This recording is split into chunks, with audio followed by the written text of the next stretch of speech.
My name is Carly, and at the time of this series of events occurred, I was stationed in Yokosuka, Japan, as a Navy corpsman or military medic. It started in June of 1992 when I was 21 and continued until Thanksgiving 1993 when I was 22. But looking back, it's hard to believe that only 18 months could haunt the rest of my life. I have severe post-traumatic stress disorder from the first serving in the Persian Gulf War, 1990 to 1991, and reinforced by the events I'm about to tell you. Thus, I have severe paranoia as well. I'm on medication, ammo before life, despite the numerous rounds of counseling I've attended over the years. Also, let me say that I come from a long line of women on my mother's side who can sense things most people can't. Normally, I wouldn't mention it, but this comes important several times and saved me from assault and death during this series of events, so it's important no matter how skeptical you might be of it. Anyway, I lived in Japan on the naval base there in the Corpsman Barracks Building 1407. My room consisted of a two-person open area with a smaller closed room containing shower stall and toilet situated next to the front door. The front door led into the hall, and I lived on the third floor.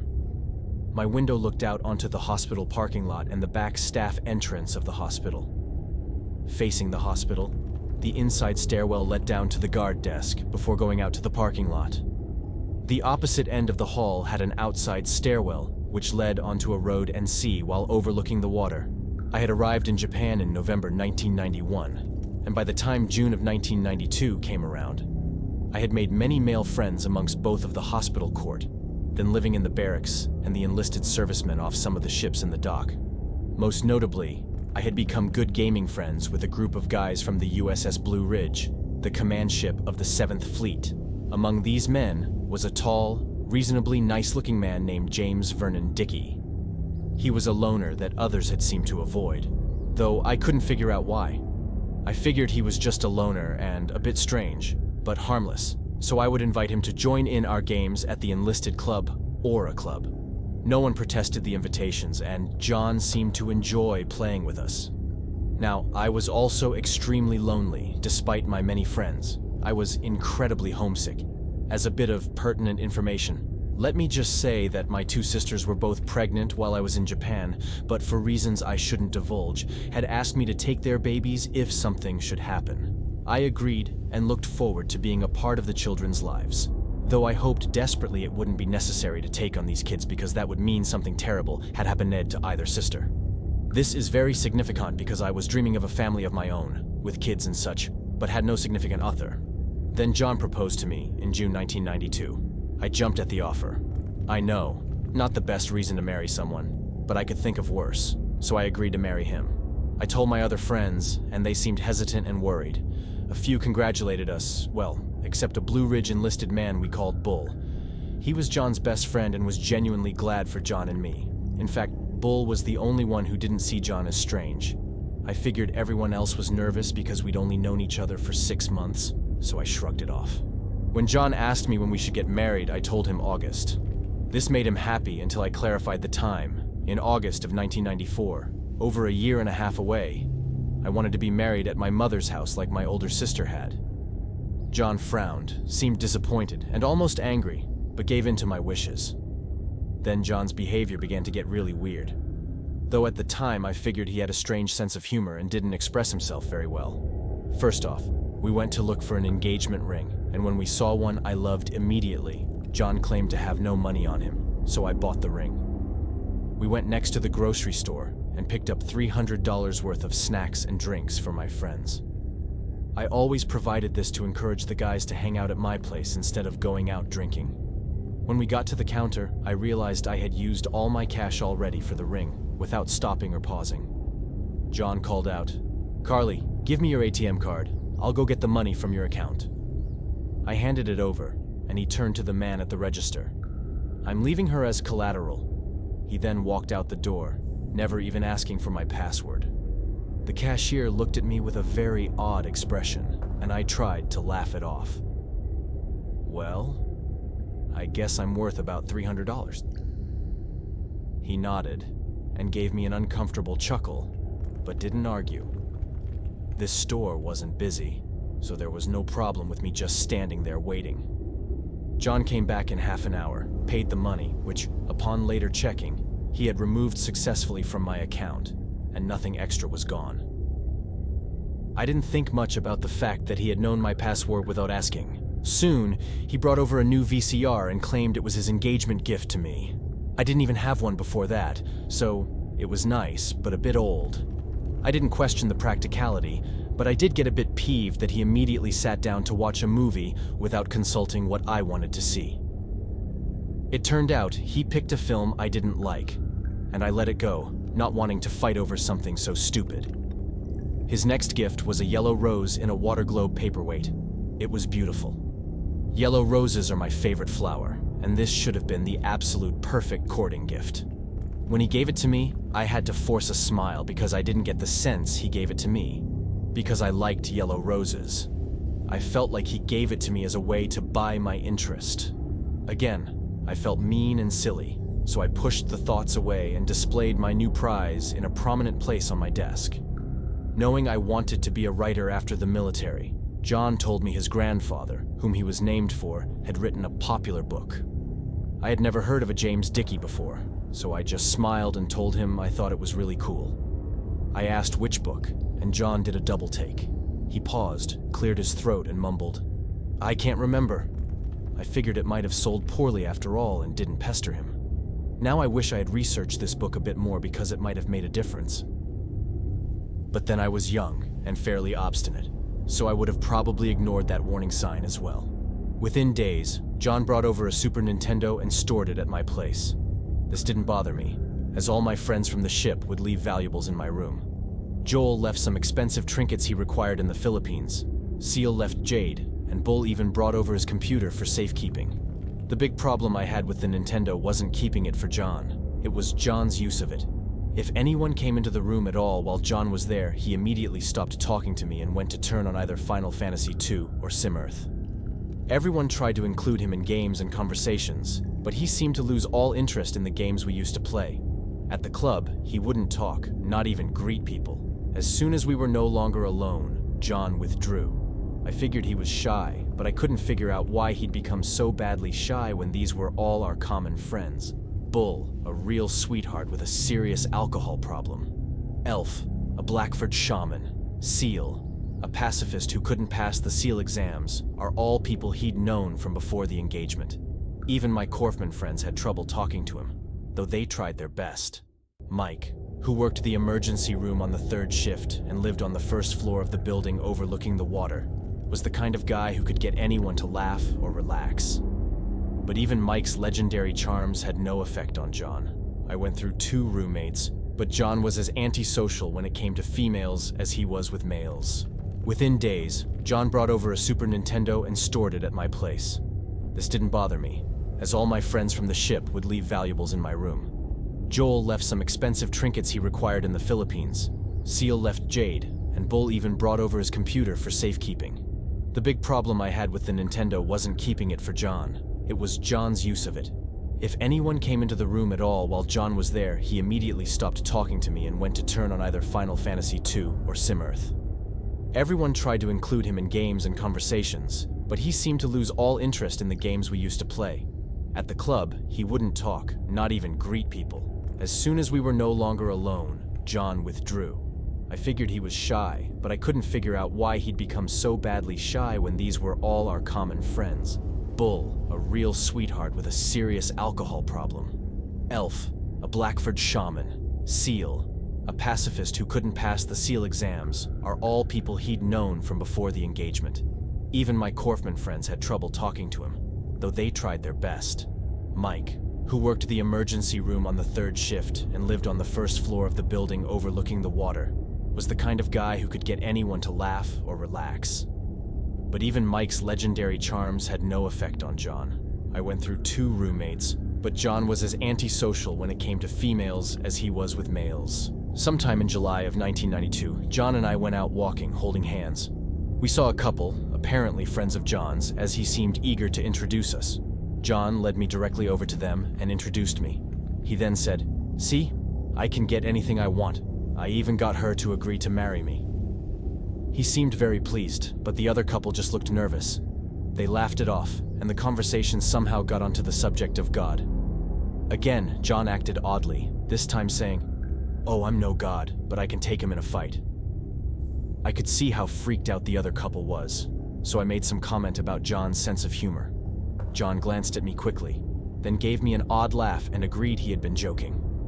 The other couple walked away at that point. Even though it had been weird and uncomfortable, I was relieved John hadn't just ignored the other people, so I let it go. In July of 1992, our hospital was put on a health fair.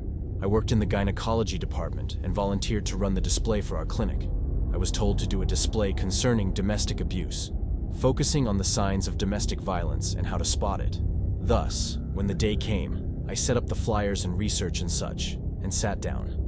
John came over and sat behind the table without permission. My supervising nurse saw him and frowned, telling me he shouldn't be there.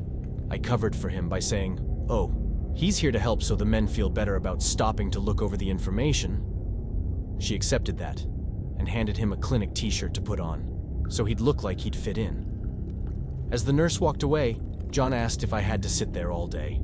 I told him I did, and he grew quiet, frowning. Finally, he picked up a flyer on the 10 most common signs of domestic abuse and began to peruse it. He seemed vastly absorbed in what he was reading.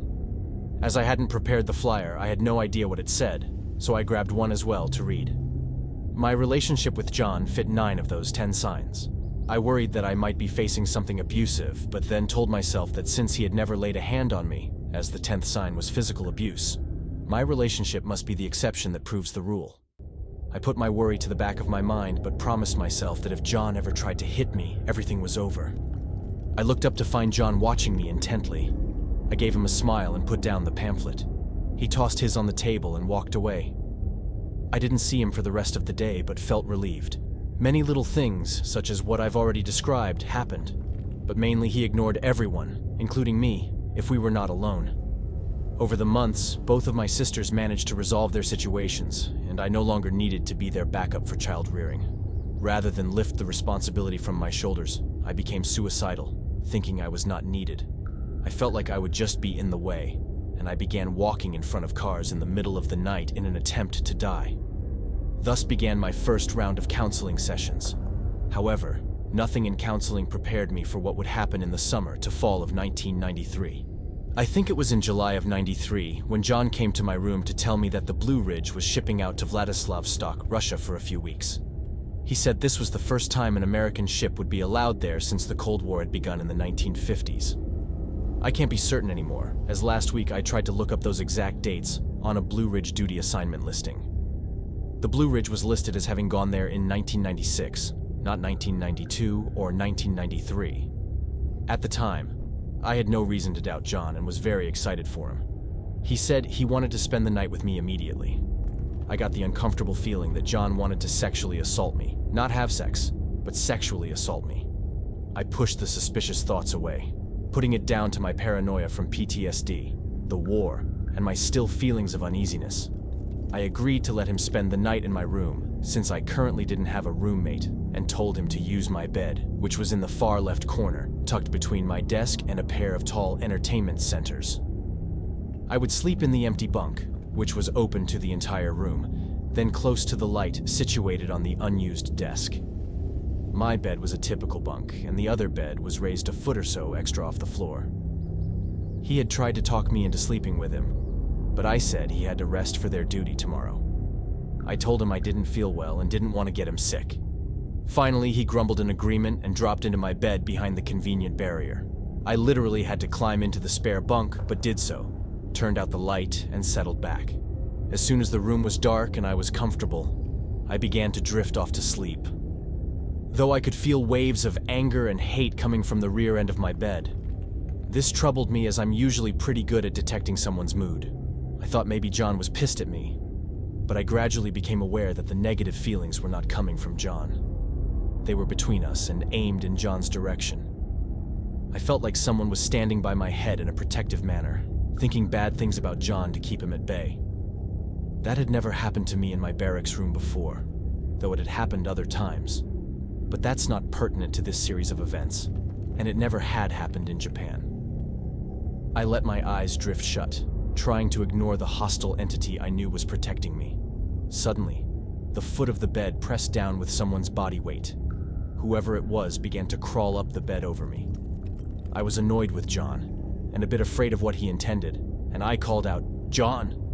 From the far corner, his voice, clear and awake, came back, "Yeah?" The body was still over me, and it wasn't the entity near my head which was seemingly focused on John. I flipped on the light, and the mattress returned to normal. The feeling of a body over mine was gone. I was alone on my side of the barrier. Calling out, I told John, "Never mind. I thought I heard something." How could I tell him what happened? Especially since the feeling of impending doom and sexual assault had come within the sensation of someone crawling into bed. I turned off the light, and the bed pressed down again. Someone began crawling up my body once again. Nervous, I called out for John, who answered from the other bed, just as awake as before. I flipped on the light and the pressure left again. I told John I thought I heard something. I hesitantly turned out the light. Whoever it was returned instantly, crawling up from the foot of the bed. I didn't wait this time. I turned on the light, grabbed a robe, and sat at the desk with a book. John sat up, glared at me, and asked me what I was doing. I told him I couldn't sleep and would read.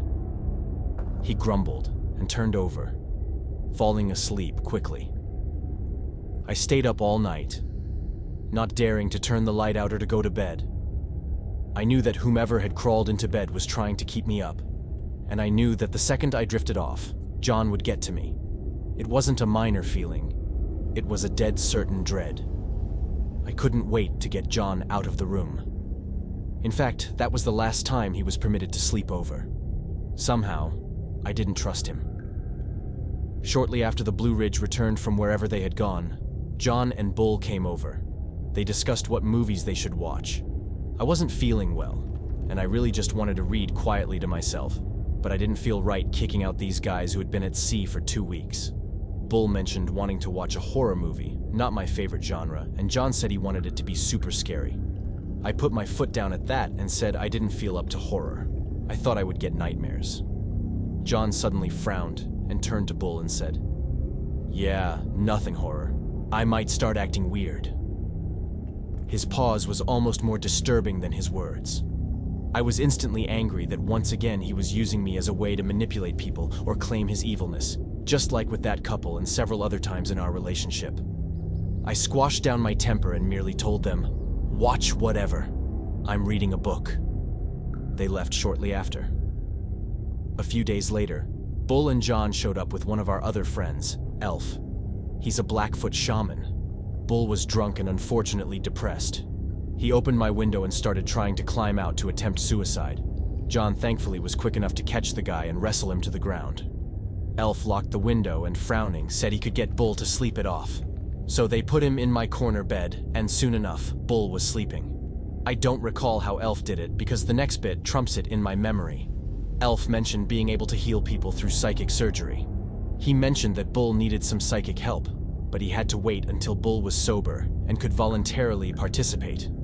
John asked if Elf could heal him since he was feeling evil. Elf looked him over doubtfully and said that he was pretty sure he could help. John climbed onto the spare bunk and lay down with his eyes closed. I asked Elf what I could do, and he told me to stand back and watch. He told me to shut my eyes and look at John's aura and tell him what I saw. I did so, and saw a murky green light enveloping John. His aura seemed off to me, but I didn't know why. I've never done much research on auras and didn't know how it should have looked. Elf told me to keep my eyes closed as he prayed. He said that when he was done, John should have a white aura. Instead, it was a long time of Elf praying in his native language and me trying to watch through closed eyes before the green grew much smaller. Finally, Elf said it was over, but his voice sounded troubled. I wondered what had gone wrong because there was no white light, just a smaller murky green one in John's core. Elf loudly said he was too tired to do anything more that day and asked how John felt. John sat up and claimed he felt like a new man. As Elf passed me on his way to leave, he whispered that the light only grew smaller, not changed. He nodded and said he couldn't fix it. Something was evil there. Elf left, and soon after, Bull awoke. and John took him back to the ship. Again, I ignored the warning signs.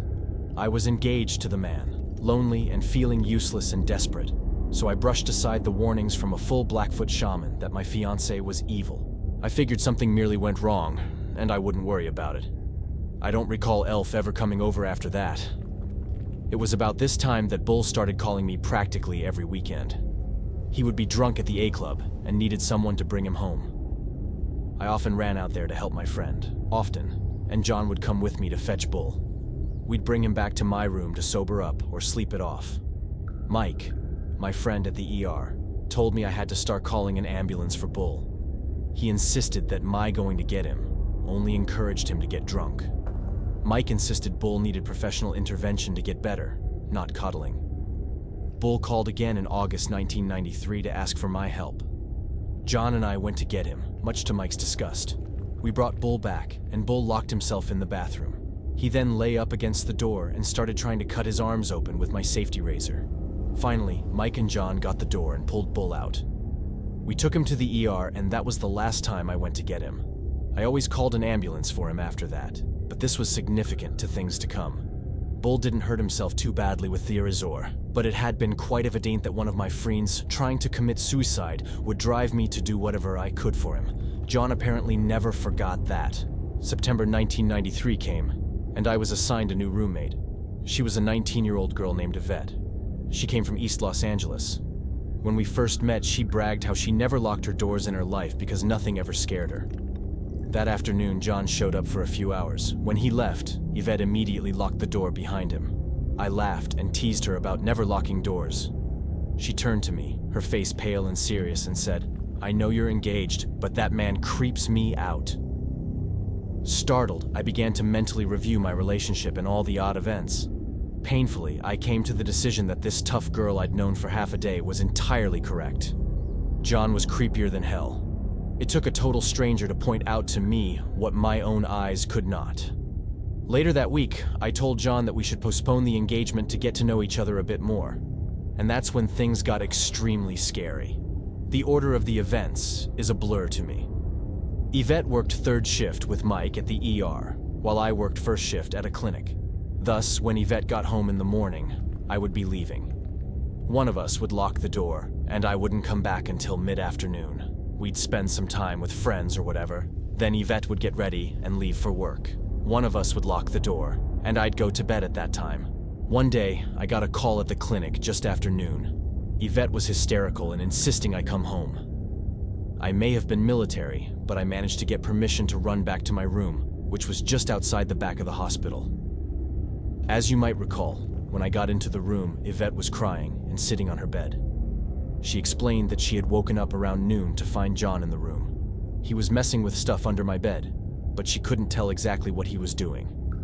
When he noticed that she was awake, he got up and walked over to her and started asking weird questions. He asked things like, "When do you leave for work? When do you get home? When does my fiancé leave for work? When does she get home? When are you alone? When is she alone?" She got more and more frightened until she finally managed to convince him that she had to sleep for work. He left and she locked the door. Then she called me. We weren't able to figure out who had forgotten to lock the door, so after that, we both made sure to check when leaving. My supervisory corpsman called me into her office one day and, really annoyed, asked me about John giving me a VCR. Confused, I confirmed he had. She then said that John had called her in the middle of the night at home to ask where his VCR was. She didn't appreciate being woken up by him about something so stupid. I told her the VCR was a birthday gift. Yes, it was an engagement gift, but a gift was a gift, and I sure as hell wasn't going to give it back. After he bugged my supervisor about it, she frowned and said she'd take care of things and sent me back to work.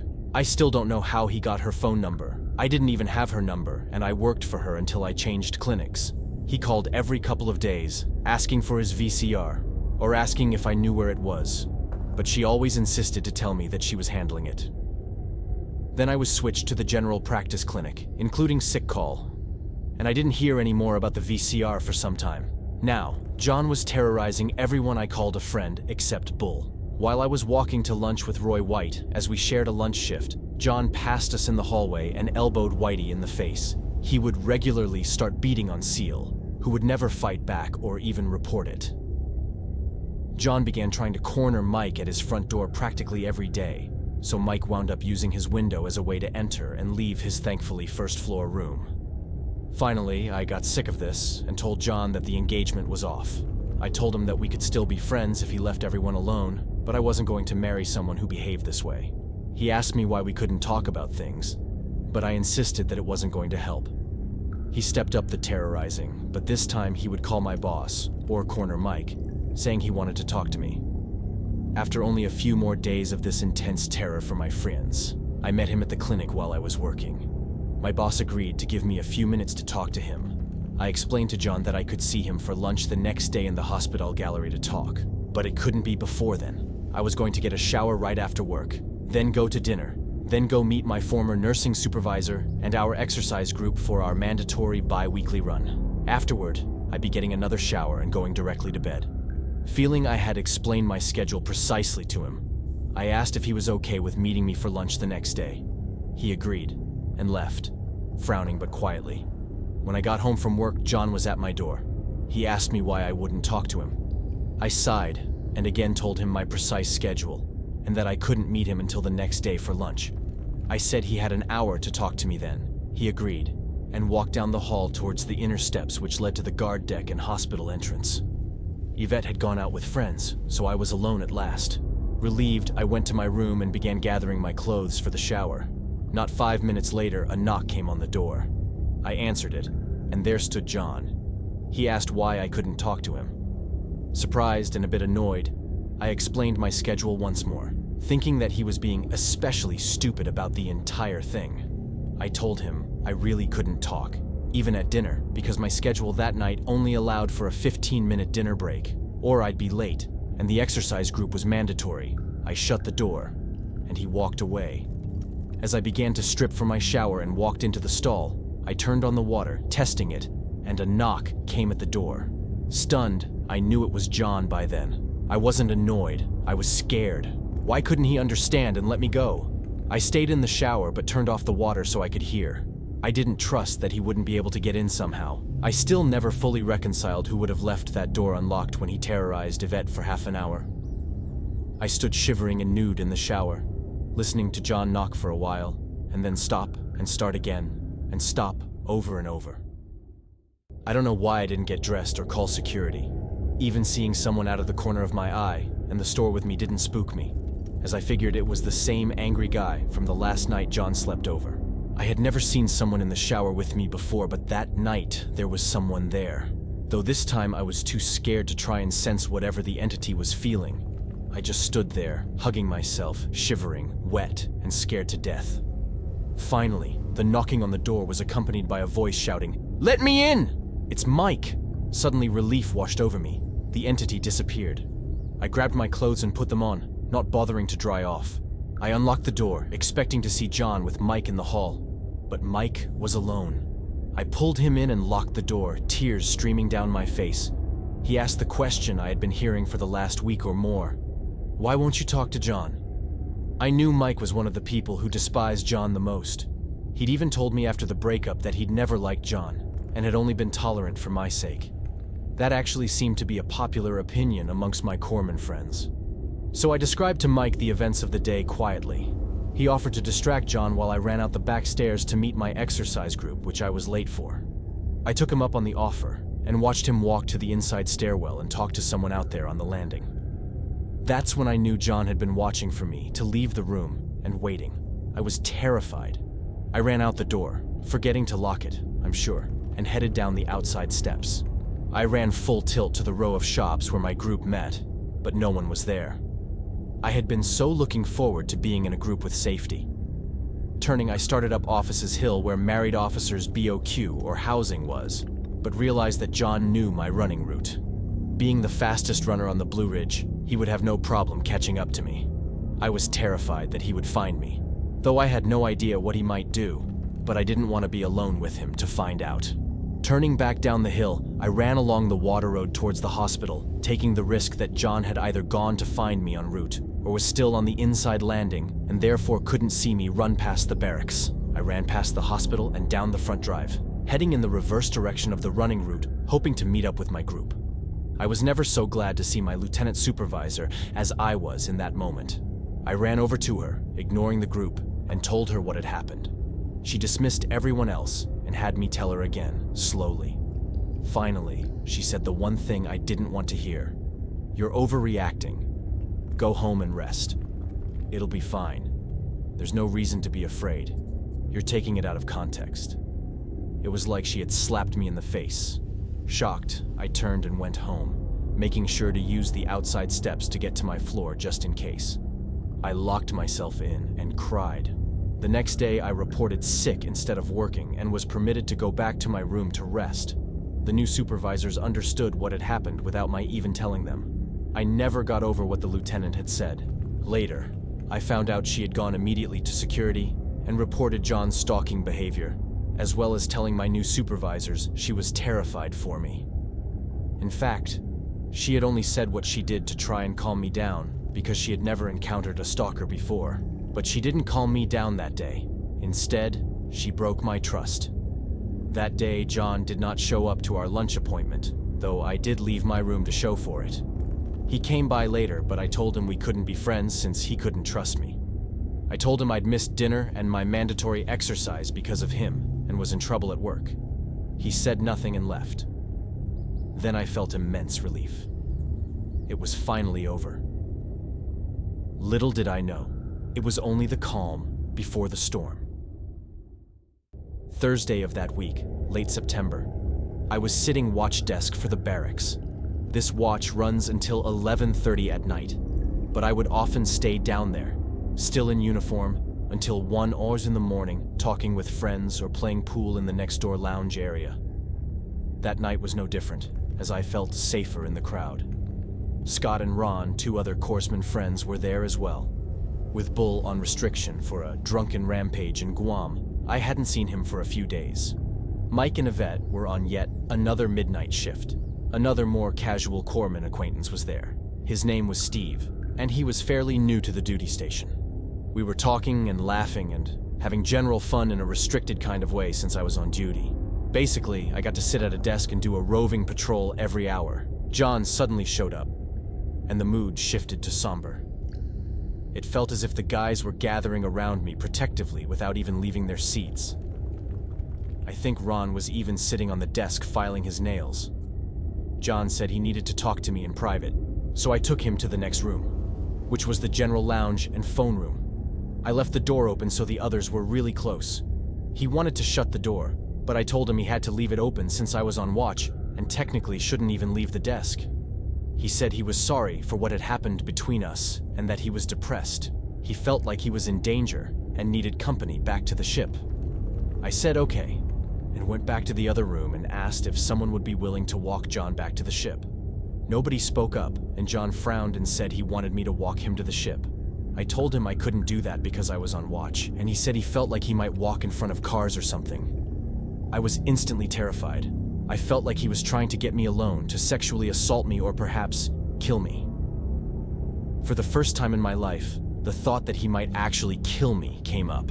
I insisted I wasn't allowed to leave and that I was extended late that night due to some thefts in the barracks. Instantly, Ron, Scott, and even Steve piped up in support of my lie. Bless those men. I told Seal to please walk John home, even though I knew John would beat the living shit out of Seal for interfering. But I felt Seal being beaten up was better than me getting murdered, so I squashed my guilt and insisted. Seal, ever the consummate gentleman, stood to obey my direct plea. John got angry and said he did not need Seal babysitting him. I asked if John felt like he was in danger. "No, I'll go by myself. You'll regret this," John left. Then I asked Seal to follow him to make sure he got home safe. Seal agreed and left. I was very unhappy. I wondered if I had lost a friend that night. Finally, 11:30 came back around, and I went to my room instead of hanging out longer. Not much later, a knock came to the door. It was Seal. He wanted to talk to me. We spent the entire night talking and playing with Bull's computer. When dawn came, Seal seemed stunned and claimed he had to muster. He opened the door and Yvette stood there, looking exhausted, holding her keys out. She smiled at Seal. Everyone liked Seal, then passed him as she walked out. She looked at me and I said, "We talked all night. John tried to get me to go with him last night. I'm going to bed." I rolled into my bed and took off my glasses, which instantly blurred the room. I heard Yvette unzip her ER jumpsuit, which I knew she only wore undies underneath, and she kicked off her shoes. Then another knock came to the door. I called out, "See, you'll probably forgot something. Give him whatever it is and tell him I'm asleep." I couldn't see anything but a blur of colors. I heard her open the door and say, "Oh, it's you." She sounded utterly disgusted. "Is she home?" John said. I stiffened and pretended to be asleep, eyes closed and breath held. Yvette paused, sounding less hostile, and said, "No, she's asleep. What do you want?"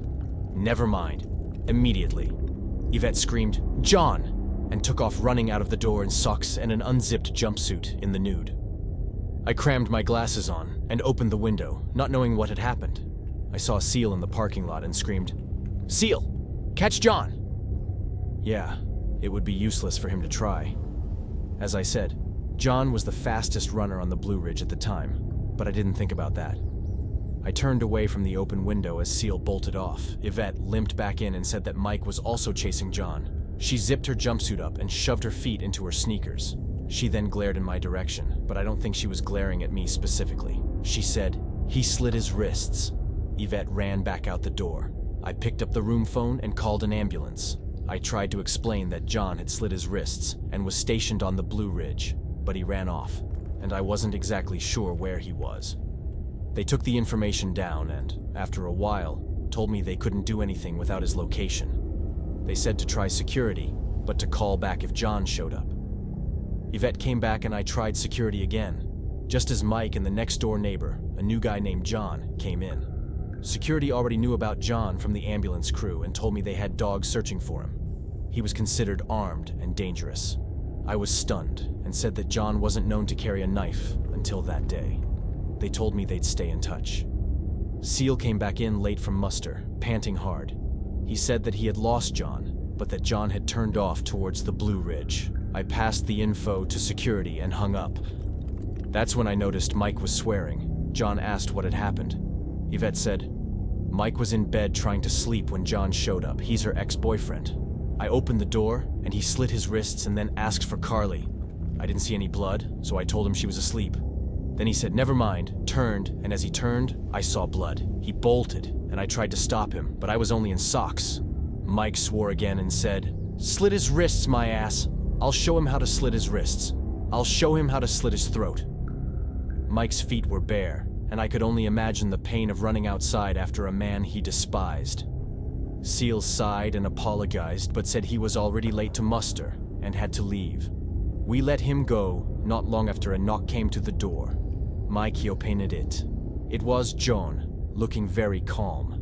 Mikey dragged him in and began taking care of the injury, which was actually on the fleshy part of John's palm, and so was not in the least bit dangerous to him.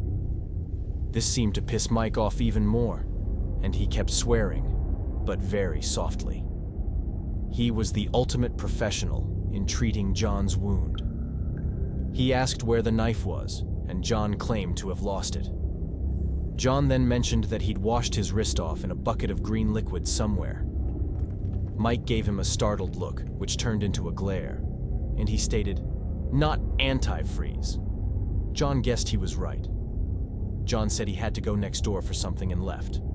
After a brief pause, I said I needed to ask John something and went next door without knocking. I walked in and used his phone to call security, ignoring a rather embarrassed John who was using the bathroom. Poor guy must have thought he'd moved next to the loony bin. Security was surprised when I told them John had returned without the knife that he claimed. They said that they were just entering the first floor guard area, and they were on their way up. They ordered me to get everyone out of the room and leave John in there. I went back next door, where John was sitting on the floor with a box of Sunday comic clippings my mother had sent me. He was reading calmly without my having to say anything.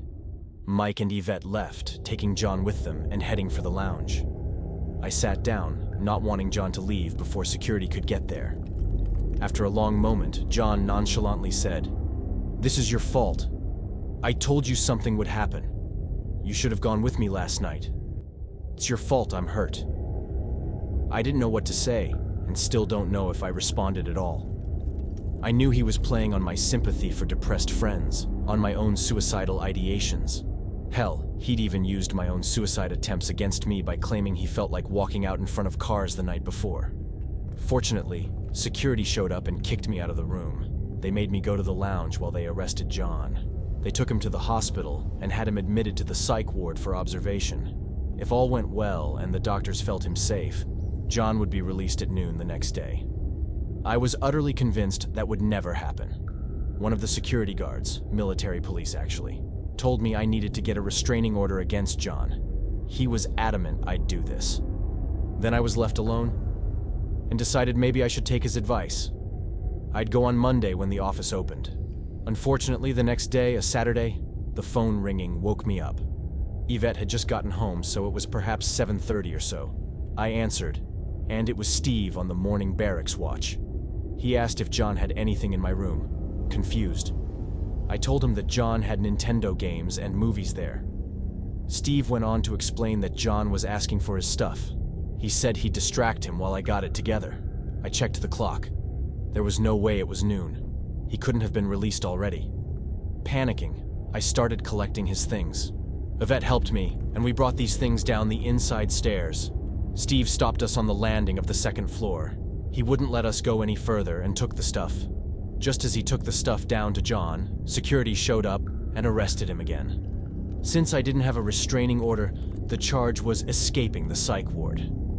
He had actually broken out of the ward to come back to my place. The same security guard from the day before was angry and asked me why I hadn't gotten an order against him. I told him I was doing it on Monday, but the office would have been closed the night before.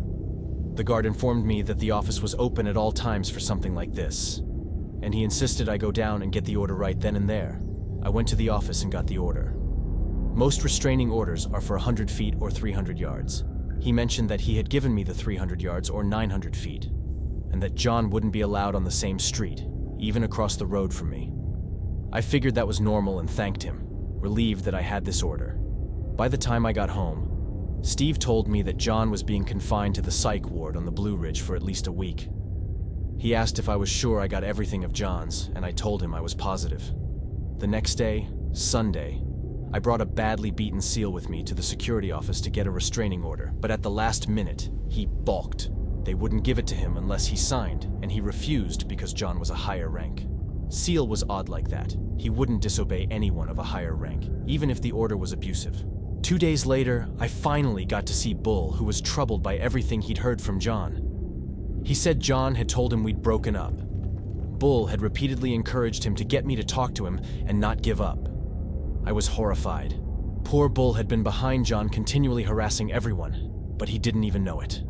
I knew John would never explain the truth, so I did, keeping nothing back, letting Bull know what his best friend had been doing for the past few months. Bull was horrified and began to cry. I forgave Bull. John had used him. On the 4th day of John's incarceration, I was jogging by the ship, secure in the knowledge that John wouldn't be out of there to harass me. A young man in dungarees was also running, and he said hello to me. I politely struck up a conversation, and it turned out he was a corpsman from the Blue Ridge.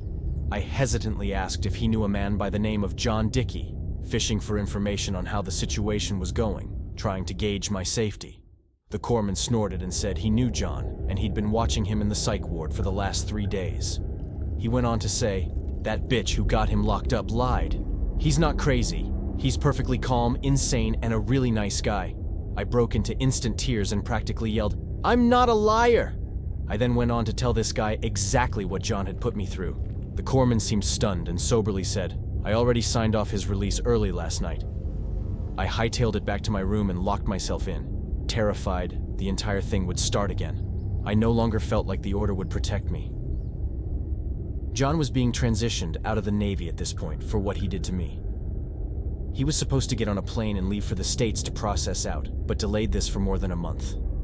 He kept re-injuring his toe. I think he deliberately hurt himself, and he was in this sick call clinic every 3 days. Fortunately, the staff knew about what was happening.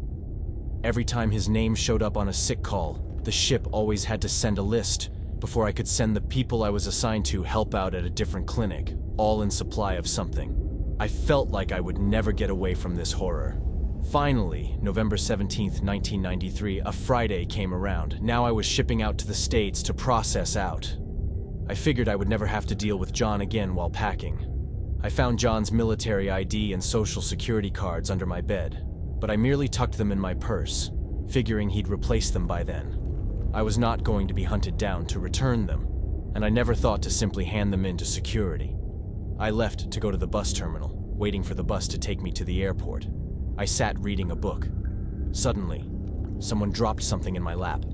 I didn't look up right away, instead picking up the object and looking it over. My blood ran cold. It was my father's business card. Hesitantly, I flipped it over, and on the back, written instructions on how to get to my parents' house from the airport.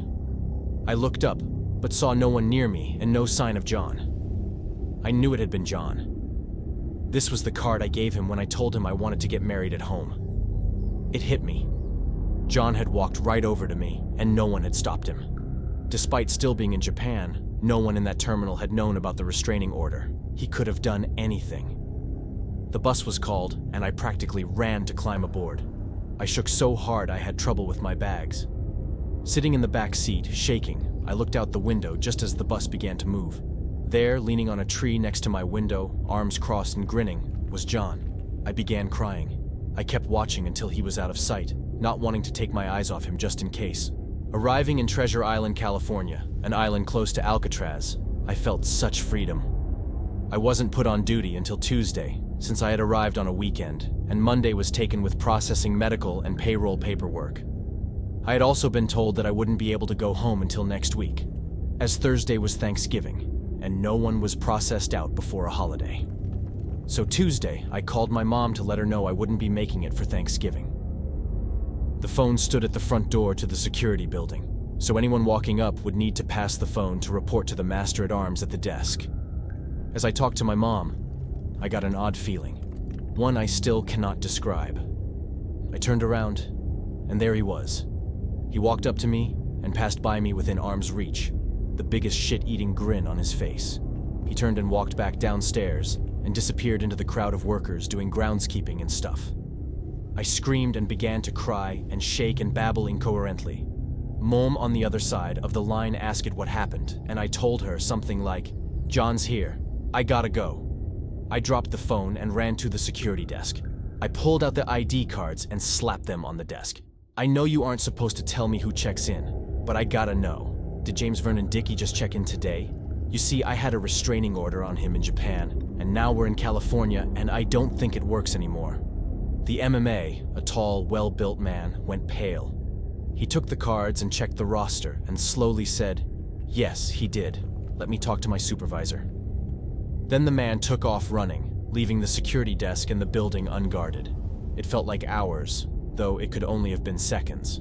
When he returned and gave me a pass to talk to my temporary supervisor upstairs, I didn't know if he still had those cards, and I didn't care. I took the pass and went up. My supervisor listened to the entire story, then left. He was gone for over an hour, but it felt longer, though it certainly was an hour. When he returned, he looked serious. He ordered me into his private office and to sit down. I sat and waited. He then told me that he'd checked out my story and spoken to John and his temporary supervisor. John was in a different section from me. I can't recall if my supervisor said 2 or 6. He would have no reason to come near me. He then went on to explain that John's section was for the really bad guys, the ones being processed out for being dangerous and such. He told me that I was not the only person John had done this to, but I was the only one who carried through and got a restraining order. That restraining order had allowed the military to process John out as a bad boy. The supervisor went on to explain that my lieutenant back in Japan had first reported him, the nurse that told me I was overreacting, then the ambulance crew. The security crew in the hospital had also reported things. He said that the reason the dogs had been sent to look for John that day when he'd slit his hand was that he was considered highly dangerous, and security had not been exaggerating. Finally, my supervisor said that when he spoke to John and John's supervisor, he told John in no uncertain terms that if John so much as blinked at me, he wouldn't know what hit him. My supervisor went on to soundly threaten John in the most polite, legal way he could. He asked if my paperwork was in process and said I'd be excused from all duties until they were finished. I confirmed that I was only waiting for payroll to finish. Everything else had been done on Monday. He told me that he tried to get me out by Friday, but Thanksgiving being on a Thursday would hold me back a couple of days. I understood and told him so. He gave me a special pass to let me leave with the officers so I wouldn't run into John at the gallery. Finally, I left and went back to the all-female barracks. Wednesday morning at muster, I was surprised when my name was called with two men who had been there over all week. I was handed plane tickets and told that I would be leaving that night. I made it back home to Vermont at 9 o'clock in the morning on Thanksgiving. 27 years have passed, and I still freak out when I hear someone. Not as an afternote, a few months after getting home, I was going through my mom's storage boxes of books inherited from numerous relatives over the years, and I stumbled upon a book written by John's grandfather, James Dickey. It was called Deliverance. My mom says if she had known, she would have warned me to avoid him like the plague. I hope I would have listened. Heroes don't make history. It is history that makes heroes. Hello, I hope you enjoyed the video. Please help support my channel by liking and subscribing. I would greatly appreciate it. Take care, and see you next time.